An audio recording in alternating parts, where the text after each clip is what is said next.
जोंनि लाइभआव फुटबल मेचखौ दिनैनो लावसिन माने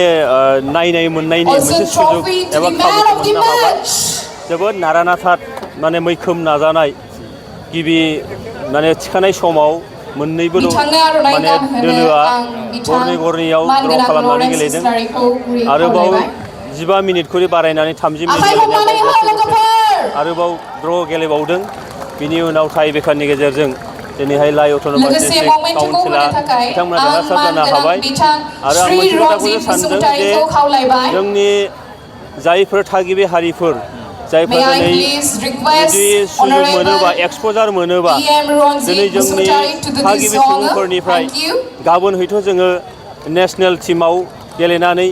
वर्ल्ड कापसिम गेलेहैनो हानाय मोनसे स्टेडियामिना एबा जोंनि हारोंथाया निश्चय ओंखारगोन होननानै आं सानो मानोना भारतआव 135 कौटि सुबुं अनजिमा दङ दिनैबो जोङो दिनै वर्ल्ड काप गेलेनो हानाय मोनसे टीम जों दिहुननो हाया दा जोंनिफ्राय जों नुदों हलिचरन नार्जारि बायदि बेबायदि गोबां गेलेग्राफोर दङ जायफ्रा एक्सप'जार मोनोबा सुजुग मोनोब्ला निश्चय गेलेनो हागोन आरो आं सानो गिबि खेबनि थाखाय 6 शिड्युल प्रिमियार लिग बे गेलेनायखौ जुदि जोङो फाथिलांबाय थायो खुंलांबाय थानो हायो निश्चय जोंनि बे 6 शिड्युल ओनसोलनिफ्राय सा सानजा ओनसोलनि थागिबि सुबुंफोरनि गेजेरनिफ्राय बेबायदि गेलेगिरि ओंखारगोन बेखौ आंहा 100% फोथायनाय दङ। टाइ ब्रेकार जाबाय बावबो रायजो राजाफ्रा मोजां मोननानै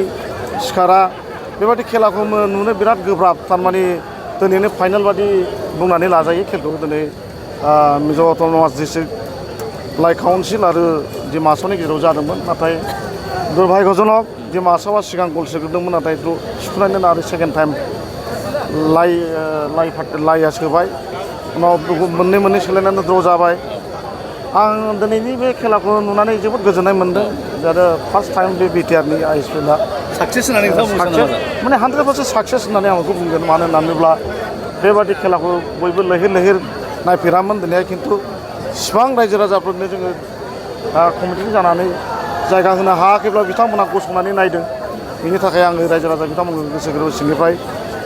साबायखर बावहरबाय मानो होनोब्ला फुटबलजोंनो ट्राइबेल हारिया गोबां गावनि जिबनखौ संसारखौ सालायनानै सोलिनानै दंगासिनो दङ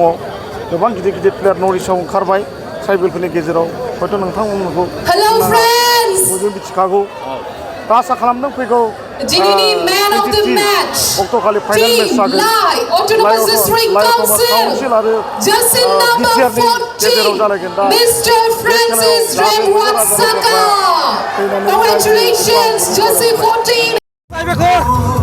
First of all, I'd like to thank God.